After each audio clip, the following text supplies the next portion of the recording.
Woo!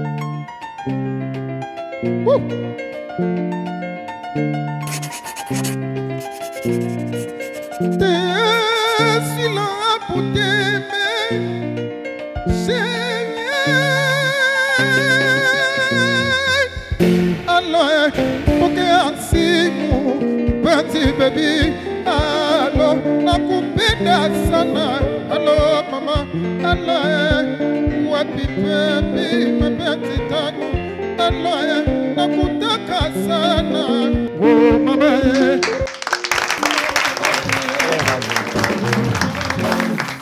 Hey, Mazi, I know you agree your song inakuanga moto sana. That's the Gede Longer and the Fusion Music Star. Ngoma inaitwa Shika Simu. Karibu sana to yet another classic episode and fresh one of the Wicked Edition. I'm your host, Dr. Kingori, and it has been a running week, like running kukimbia literally. Because ukienda Thika police officers uko, they performed miracles en masse.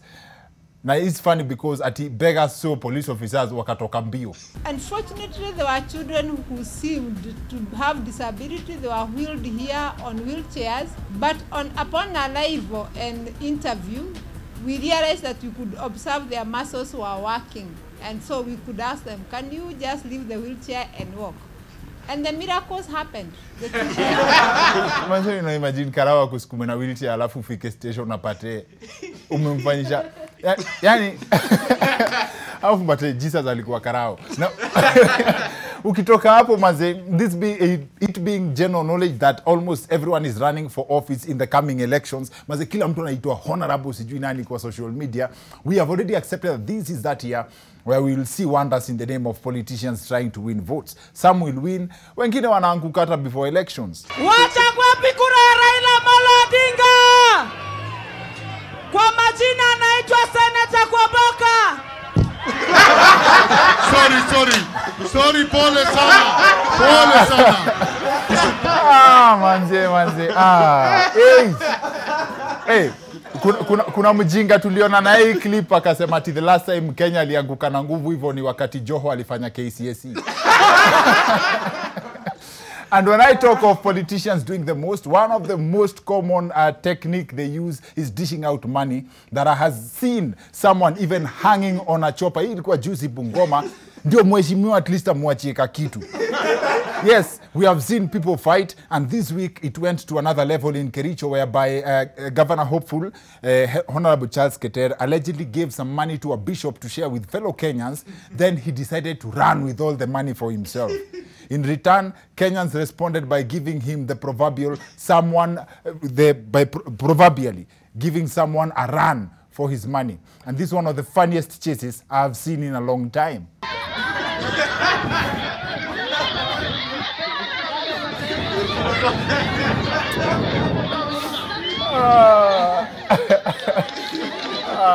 Man.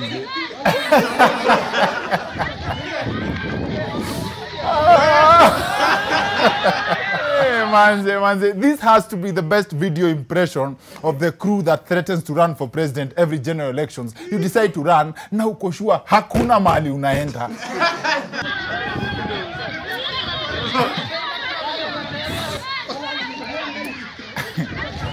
Manze alafu jaribu kusema ati the election is a two-horse race. Uone vile wao jamu wakisikia ati wao si farasi.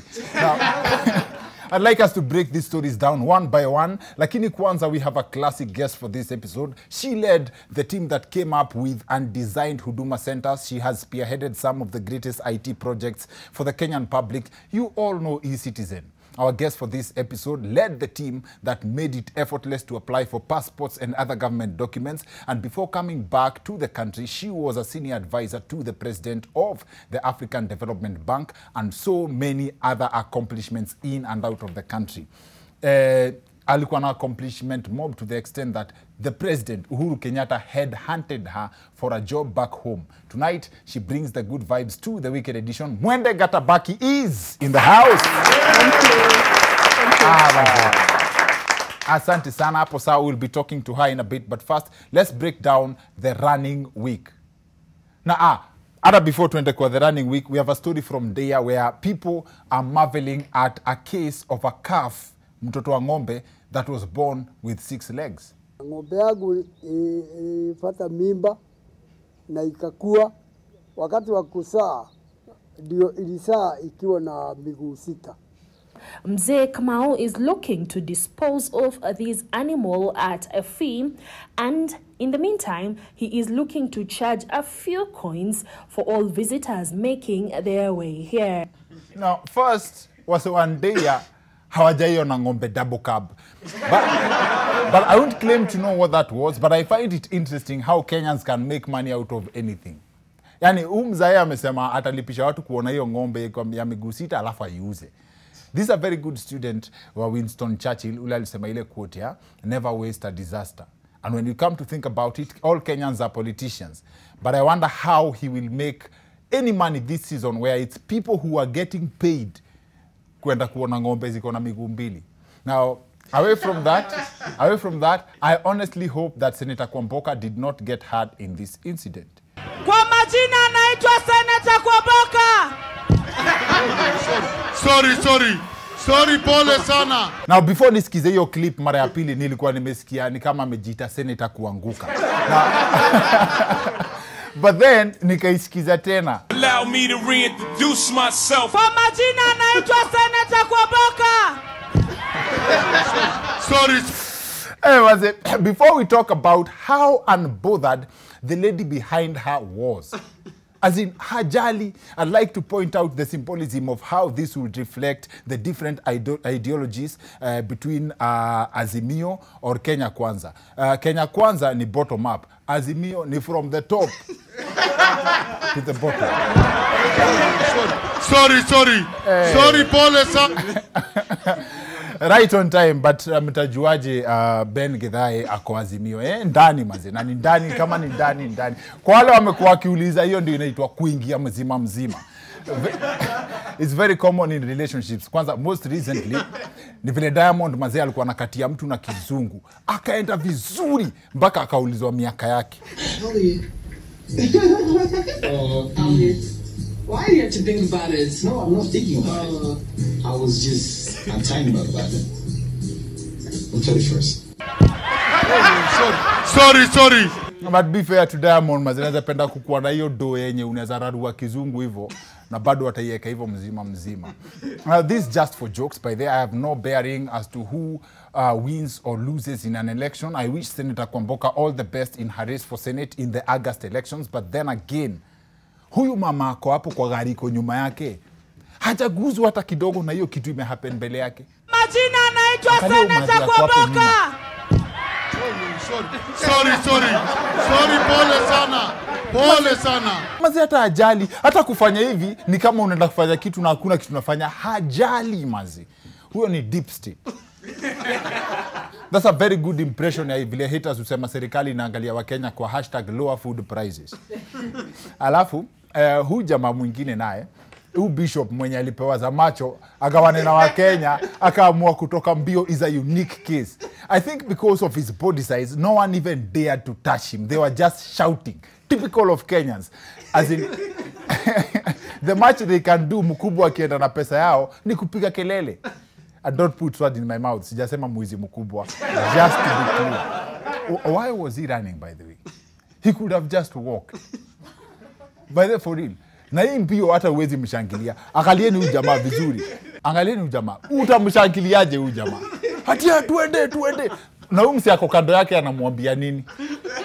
We have a great show lined up for you. Please join us on the other end of this short commercial break. Tuko na one of the finest tech minds in the country. Mwende Gatabaki is in the house. See you guys. Woo.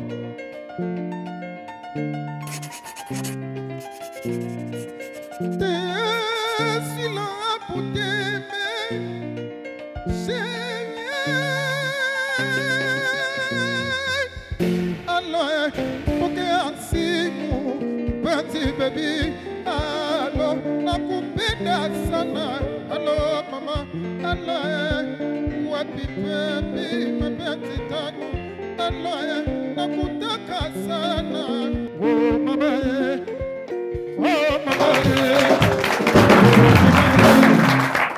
Maze, welcome back to the weekend edition. I'm Dr. Kingori. I know, show leo kwanza ni nzito sana. Let me start by making that clear.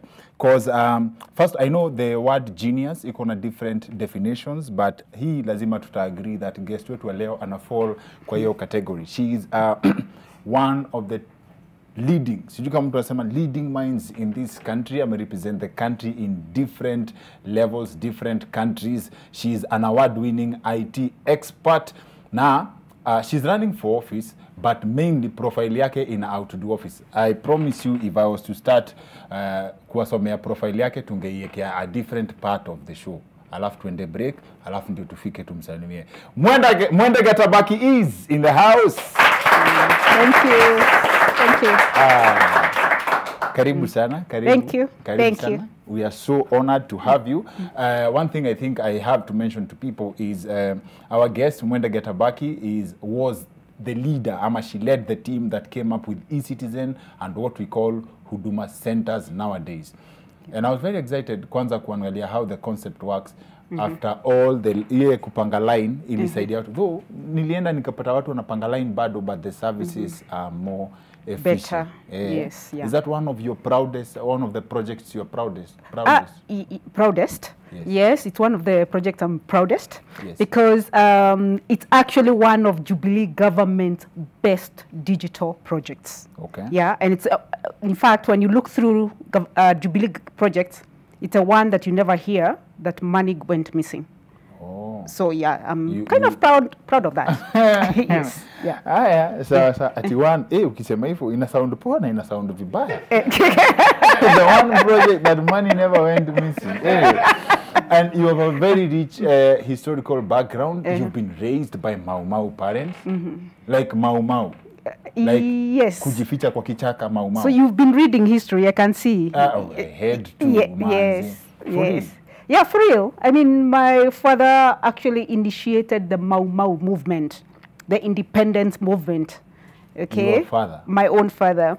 So that by 1952, that's when they were all put together and sent to detention, together with Jomo Kenyatta and that whole gang. Yeah. Okay, as in. Yeah. And it's interesting having that history na Mau Mau. Na umefanyia wazungu kazi after.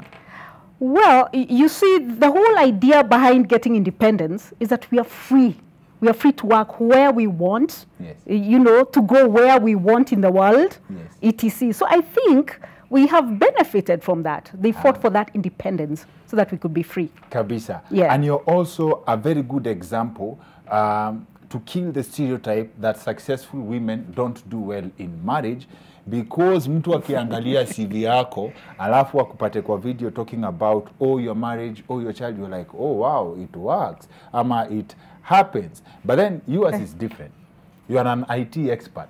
Umetengeneza mpaka hizo mabooster za telecommunication, I believe. Yes. Kama I loved your conversation with Mshai Mongola, where you gave your experience in Kabul. I hope you can give us that. Yes. But sasa kama we ni mnoma unatengeneza hizo vitu kupanda huko juu, ukirudi kwa nyumba nani anatengeneza hiyo?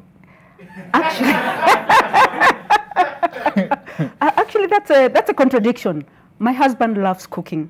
So like on Sundays, that's a day I don't even go to the kitchen. I go when he calls me and says, it's ready, food is ready. So, you know, my daughter and I go and eat. He loves cooking. Okay? Wow. Yes. But if things needs fixing, the fridge needs fixing, chances are, his laptop needs fixing, chances are I'm the one who say, let me have a look. It happens. So, I mean, you know. Reversed roles. When you're fundi? Yes, me I'm a fundi. The bulbs are not working. I'll get the stool. Okay, I'm not exactly tall, yeah? Yes, so I'll get a stool and I'll be there fixing and he'll be there saying, so what's the problem? And I'll be explaining to him and I'm up there. Yeah, it's like this, it's like this, it's like this. It happens. Wow. Yeah. And it's funny how you guys mlipatana. For those who don't know, Mwende Gatabaki is Mrs. David Day. But watu wengi kwa mtandao wanajua David D. So how am I your mismatch in a work, like an economist and an IT expert? Actually, what happened is that I met him long before. I met him when I was 14 years old. I was in high school. Yeah, he was a friend of my brother's. I come from a big family, yeah. Yes. Well, he used to come and visit my brothers. Yes. And I thought, I mean, this dude is not exactly bad looking. And then one time he came to visit and my brothers weren't there.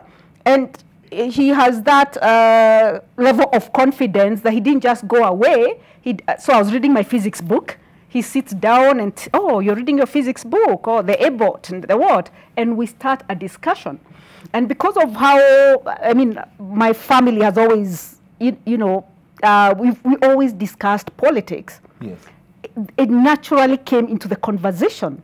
And I realized this is someone I could actually have conversations of all types. In addition to that, those are the old days when, let me say my family, because of my father being detained with Kenyatta, in my family, you could never really say anything bad about Kenyatta. So this guy comes, and he's telling me about how Kenyatta killed JM, and I'm looking to see whether my mother can hear that, to make sure, this conversation is not getting anywhere near the house. Yes, because for once, there was someone in the house Bold who could enough. speak the things we were not allowed to speak. Yes, yes. That kind of thing. Yeah, and I liked that, his boldness. I liked that very much. And then he was very sharp. I noticed that from, he was 16 then. So I noticed that he was very sharp even then. The president, to quote one of the articles I read, had hunted you, akuja akupea kazi.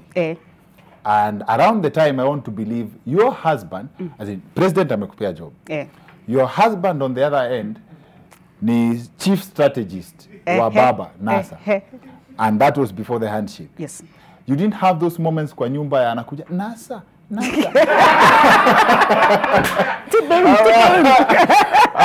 didn't have these TB moments kwa nyumba. No, I guess the way we work is we separate politics from real issues. There's politics and the real issues. Kuna politics and real issues. Yes, there's politicking. Like now there's a lot of politicking. Yes. But they're real issues. They're no jobs. People are so broke right now. Those are real issues. So we can politic as much as we want, but there are real issues on the ground. So there are times you just discuss real issues without the politics. Because, for example, whether we are talking about Baba, whether we are talking about the government, there were real issues then. The project I was doing actually came from 2013, the Westgate bomb, that the whole Westgate incident, where we had these people, they come and bomb the place. We actually don't even know whether they actually died there or they got out. Chances are some of them actually got out and just walked home. So the whole idea started with our borders are very porous. Yes, so we have people coming in and out of the country anytime. We have people coming in even through the airport anytime. We don't know actually who is here. That's where the whole idea started. Why don't we have one single source of truth so that we know everybody who's in Kenya, anybody coming through the airport, we know where they are staying, we know where they have gone, we know, we can track their movements within the country. That's where the idea actually came from. And politics is a very dirty game. Like you knowing the president, I believe, ndio akupatie job hata in a personal capacity, it would have been easier to campaign for a nomination position. You get nominated, badala ya kuenda kungangana na kina, yes. I'm saying Baba Yao because he's been on the show, and he doesn't mind us making fun of him. Okay. So, badala ya kuenda kungangana na wao, why not just go the easy route? Two things. Let me start with the first one. Women, we always keep away because exactly for the same reasons you're saying, we don't want to get into the dirty side of politics. Yes. We don't want people to say all sort of things, because for a woman, they will say everything. They will say all sort of, oh yeah.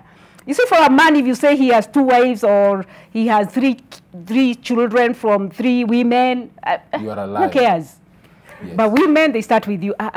She has 3 children. By the way, baba huyo ni that one. Hata masikio msiomeona. I mean, they start even saying the eyes. Simeona ni ule mwingine. Na hiyo simeona ni ule mwingine. You understand? So, and for a women, we tend to be a little bit sensitive about that. Men, I mean, couldn't care less. You understand? Yes. But because of that, women kind of have kept away. Like now we have 47 counties. We only have 3 governors, 3 women governors. we But are we have totally 47 women reps. we want to be represented at the high tables of leadership, public leadership. The president is a man, the deputy president is a man, governors 47, only 3 women. We want to change there. We want to change right there. Yes, then it trickles down. Okay. Yes. Sawa. And in your experience, for how long have you been on the campaign trail? Let me say campaign, it's now picking up like from October. Yes. But the whole idea of running for the position, this started way back, like maybe when Babayao became governor. Yes. And I asked myself, I think we can do more. I think we can do a lot more. Let's move away from just politicking. Now I know what you wanted me to say. I'm not going to say that. I will say it for you. You were about to put words in my mouth. I will say it for you. I will say it for you. You looked at your degrees. Apana. We have to move away from Kiambu, like I said, is a wealthy county, but we have serious issues. We have real issues that need to be looked at.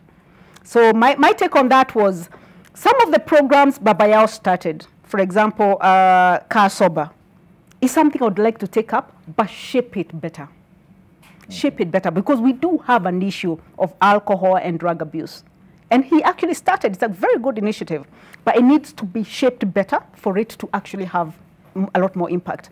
So there are things I would actually like to borrow from him and actually, expand them and shape them better. You have not been in the limelight, but looking at your profile, there are a few achievements that you have done. Does it make you feel bad that your husband stands out because he's been in the limelight, but you also have your achievements as a person? No, I would say, I think it's our culture that men kind of always stand out. Like, for example, there was an article yesterday.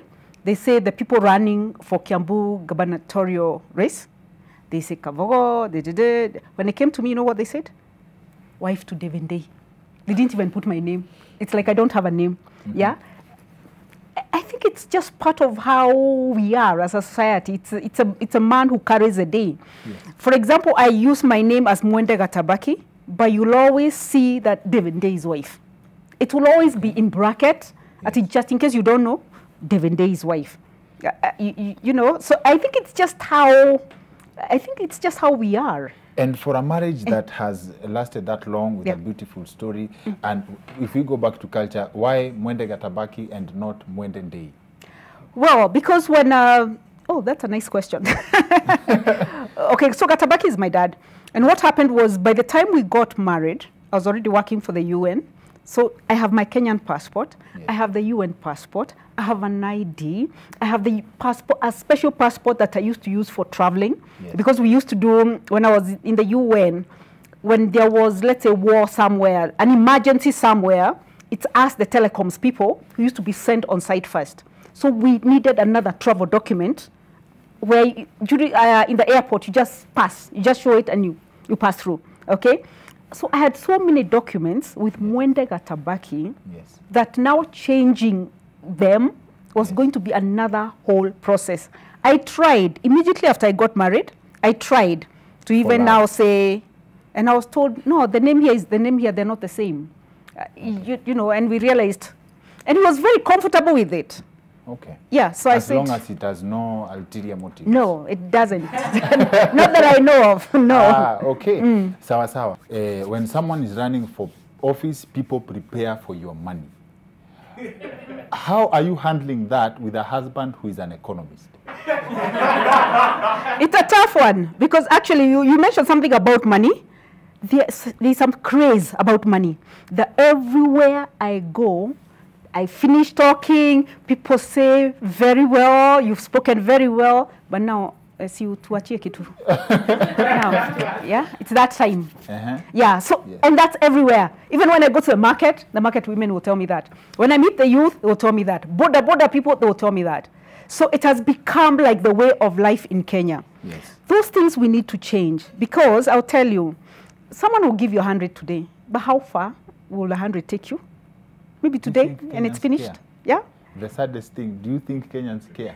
Yeah, maybe that's the saddest part. I was told of someone from my friends in Kayole that they organized, he organized a meeting to bring Mudavadi to Kayole. Okay.